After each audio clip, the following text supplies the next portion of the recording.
Now we are going to prove this theorem that we had stated earlier. F is a non-negative function defined over entire R. It is assumed to be Riemann integrable, and I assume that it vanishes outside some interval. I have this background information on F, then these two things are equivalent. F is density of some random variable if and only if the total integral is equal to 1. Now, I have already shown this side, that is just obvious. So, if it is density of some random variable, then clearly this will be the case. So, what we are going to show now is the opposite implication. Now, observe that the condition that I am starting with is this background information and this. Both of these are purely mathematical condition, no probability or statistics associated with it, but the implication has random variable and density, things like that. So we start from mathematics and go inside probability using this theorem. We already had another theorem to the similar tune in our probability 1 course. The theorem said that this function fx, capital Fx, is CDF of some random variable if and only if it satisfied all these 4 conditions. This implication came from the probability axioms, and proof of this part was pretty easy. This implication came from what is called the fundamental theorem of probability, and we have not proved this in our probability 1 course. We are going to prove this later in this course. For the time being, we are going to use the fundamental theorem of probability. This also has the same spirit because all these conditions are purely mathematical from real analysis, and the implication has probability into it. So, in order to prove our theorem, we are going to use it in the following way. We are starting with a function little f which satisfies those conditions, total integral equal to 1, etc.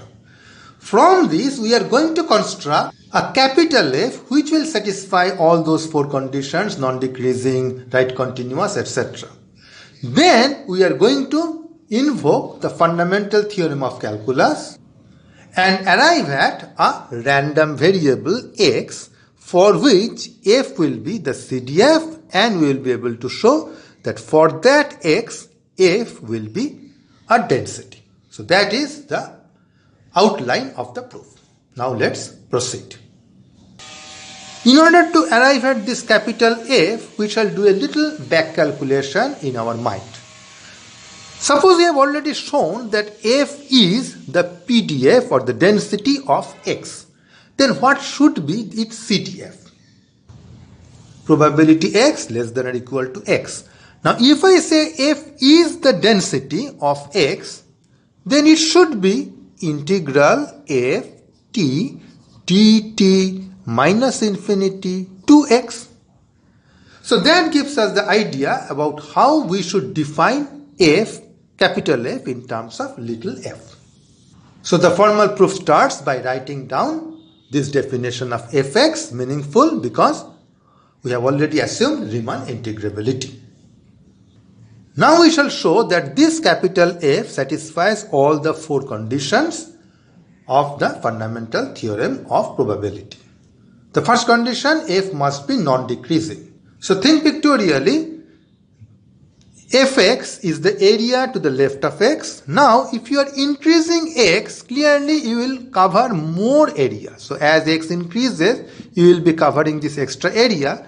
Because f is always non-negative, this area cannot be negative. So this is indeed non-decreasing. It came from the non-negative property of little f.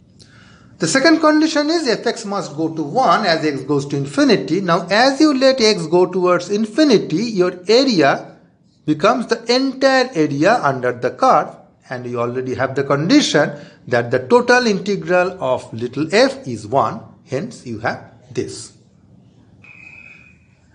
Now we shall prove this, which is a slightly bit more complicated. This fx is defined as an integral from minus infinity to x. For simplicity, I am not writing the integrand. This you can write as integrand from minus infinity to 0 minus x to 0. This 0 is arbitrary. You could have taken just any other constant. Now, what we are trying to do is we are trying to take limit as x goes to minus infinity. When we do this, this is free of x, so this remains unaltered. The limit comes here, and by definition of improper integral, that is just this, and by the condition that it is Riemann integrable, improper Riemann integrable, so both these things are actually finite, so finite number minus itself, and that will be equal to 0. Finally, we are going to show that f is right continuous everywhere. In fact, what we shall show is that f is continuous everywhere. So in particular, it is right continuous as well. Now we shall split the proof into two parts. In one case, I will assume that f is bounded. So I am working with some point x where I am going to show right continuity, and I assume it is bounded in a neighborhood of x. Say it is bounded by this particular height, say the height is b. Okay, now you let x move a little bit further, it comes here, and you have the new value of capital Fx. So how much did capital Fx increase? It increased precisely by this amount. So the amount of increase is less than or equal to this sliver of a rectangle whose area is b times delta. So you can see as delta becomes very small, this thing can be made arbitrarily small. So f will be continuous. Well, in this case I am showing right continuous because I am considering only from the right hand side. You can do the same thing from the left hand side and you will see that f is continuous. Assuming that f is bounded over a neighborhood of x. But as we know, f can be unbounded, but because of the structure that we have assumed, it can be unbounded only at the endpoints of our supporting interval. So it could be like this. Then also we can show that it will be, capital F will be continuous at this point and this point. It follows directly from the definition of improper Riemann integral, but we shall explore that in the exercises.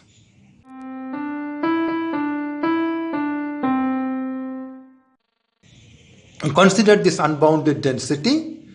The density is 0 up to a, then over this it is going towards infinity. So our supporting interval starts to the right of a, it just goes on up to some place. So what I have done is I have taken a point b to the right of a, some point b. Now your job is to find f of a, capital F of a, then express f at a plus delta minus fa, that is this area, as difference of two integrals. You have to use b somewhere, and you will be using the same technique as we did when we proved that limit of capital F as x goes to minus infinity is 0. Just use that trick and use these two to show that fa plus delta minus fa goes to 0 as delta goes to 0 plus. Now there is nothing profound about 0 plus. Just by taking this on this side, you can show even more easily that delta going to 0 minus will also do. So that is one case. Similarly, you can do it on the other hand where the unboundedness will rise in that way. But just try these three problems for now.